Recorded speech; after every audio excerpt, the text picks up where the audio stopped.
Good, happy Thursday morning. Thursday, October 28th, 2021.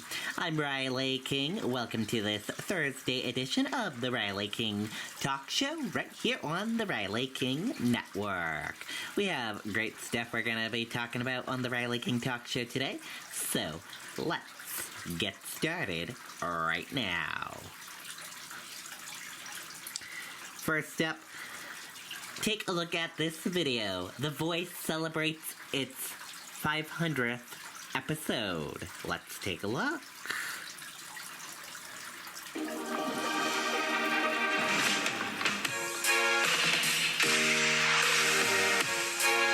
With over 200 flavor notes to discover, every sip of Woodford Reserve Bourbon is a spectacle for the senses.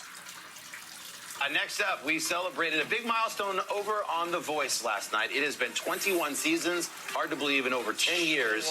Last night, we marked our 500th episode. There was some cake, some sparklers. We had a really good time, and Entertainment Tonight took a look back into the archives for our 500th episode and found a video of me and Blake from before our first season ever premiered, talking about the show.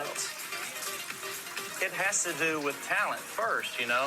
You get to get mentored by superstar artists. Oh, I was talking about Christina and CeeLo and Adam, or you could be mentored by Blake. Blake's here too. 10 years. Whoa, you look the same. And a few pounds You look ago. the same. No, you're kind. You're kind, Mr. Yamash. Kind. Okay, there you go. Very cool indeed.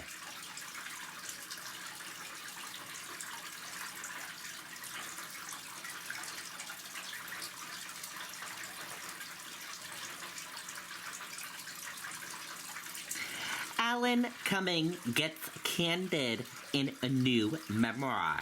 Let's take a look at that video and listen to the interview. Our next guest is an incredibly talented actor, writer, and performer who just released his second memoir, Baggage, Tales from a Fully Packed Life. And here he is now in studio with us, Tony Award winner, New York Times bestselling author, Alan Cumming. It's good to have you here with us. How you doing? Pretty good. You know, still alive. Still alive. Okay.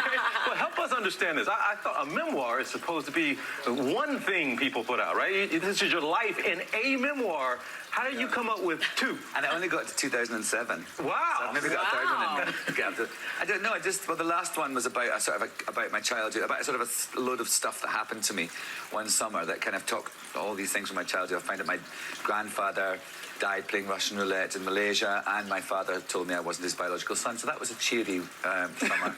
And then this one is about sort of my life since then, and about sort of, you know, living with trauma and how you kind of, it always is with you. You just kind of manage it and make it work for you. I think I realized I wrote this book to normalize being a hot mess. Yeah, I was just going to ask you why. Why did you feel the need to write this one? I realize that now. You know, I think when you write a book, you think you're writing it for a reason, and then you think, oh, I see, that's the reason. And then when it comes out, you're like, oh. It's like therapy, almost. It is, yeah. I mean, this was like a lot of therapy because I had to go back into areas of my life that I hadn't really thought about, I hadn't wanted to think about. And then also really fun areas too. So I researched myself more than any character.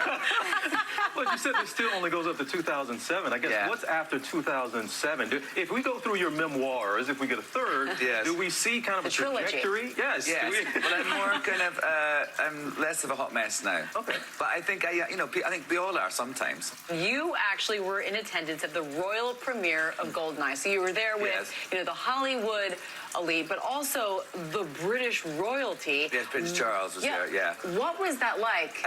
Oh, there I am. Well, it was hilarious because, there I am. Oh, wow. So you get all these, it was in those days faxes, of course, but you got a thing through from sort of saying, here's all the etiquette. It said ladies must curtsy, like an elaborate sort of like a dance instruction about how to curtsy, and it said men must bow from the neck forward. I was like, you're hardly going to bow from the neck back, are you? And so I was on that line, and I was standing next to Judi Dench because she was in it too, and I was saying, are you bowing? She goes, I have to, I'm a dame. I was like, all right. And I told her about this thing about bowing from the neck back. So you saw us on TV, kind of in that going like this. And all my friends like, what were you doing with Judi Dench in the background? Charles was talking to Pierce Brosnan. Making fun of royal etiquette. Yeah. Bowing from the neck back. You know what? You show that picture there. You know what? Where were you in your life in terms of your headspace? Because GoldenEye, that movie is actually one of my favorite Bond films. I'm a Bond freak. Oh, you are? Yeah. So I love GoldenEye. You had a great role. Boris, I think, was That's the name. me. Yes, okay. I'm invincible. Yes. But you weren't necessarily in a great place when you first got that role. No, when I got it, I wasn't. By the time I was really feeling very down, and I was in the sort of, I was getting divorced. I was remembering all this stuff about my father. I was having a nervous breakdown, actually. And I bizarrely, in the middle of it, got this great part. And then by the time the film came out, though, then, about a year and a half later, I was actually really happy. That was a really happy time for me. Look happy there. Look at that guy. Yeah. Talking to Prince Charles, hanging out, shooting the breeze. Just a normal day. Normal day. Yeah. So speaking of the Bond movies, any thoughts on who should be the next James Bond? Gosh, I don't know. I think it would be good if it was, a person of colour or a woman. Like TJ, for Holmes? example. Yes. Oh, I don't have the accent. I don't have the woman either, do I? Alan Cumming, thank you. Thank you. We actually had such a fun time in the commercial break, even leading up. So stick around. Maybe when the show's over, we can keep talking. About laxatives. Yes, it was about a laxative aisle. Be sure to pick up a copy of Baggage, Tales from a Fully Packed Life. It is out now. Alan, thank you again. Thank you very much. Well, hey there, GMA fans. Okay, there you go. Very cool indeed.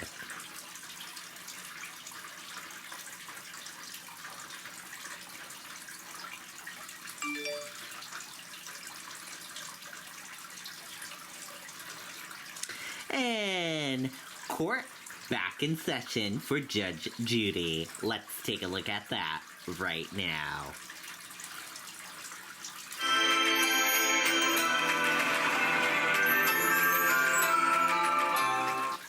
We're going to get your gavel out right now because court, folks, is back in session. I had the chance to sit down with Judge Judy Sheindlin, who last month closed the 25-year chapter on her legendary show, Judge Judy.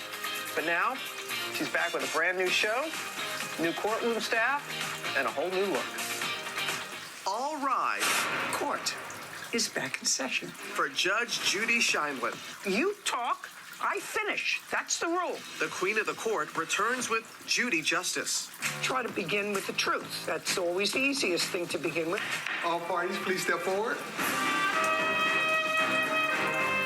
And I recently visited the set. I'm going to go on this side. Tall people versus short people. To get a verdict on the new show. Tell us about this new look and how is it different? We were starting a new adventure.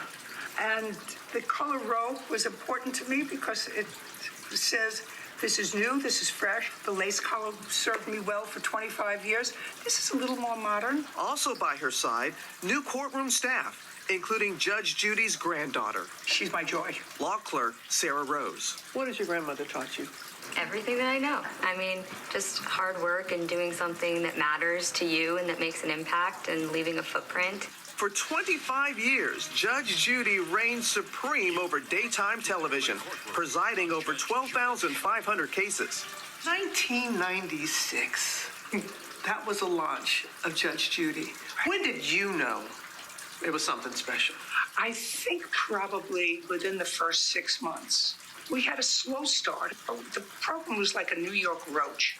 You couldn't get rid of it. And slowly, people heard about it and tried it. They want to be in a place where they know right and wrong, where that line is clear. I mean, a 25-year reign.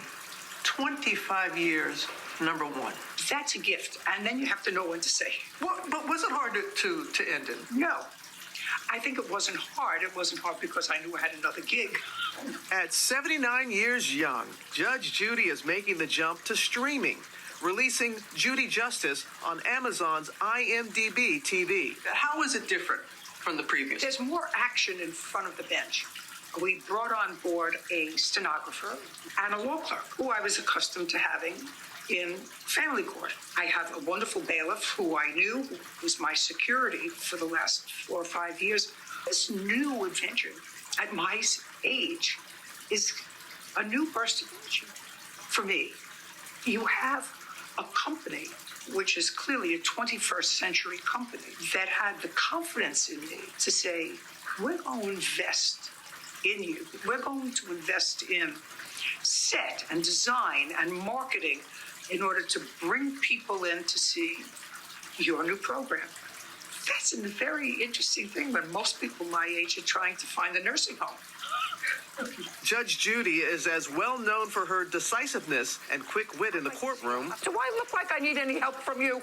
as she is for negotiating her high wattage salary and defending her worth through the years. What do you say to folks to speak up, to ask for that raise, to know your worth as you have done?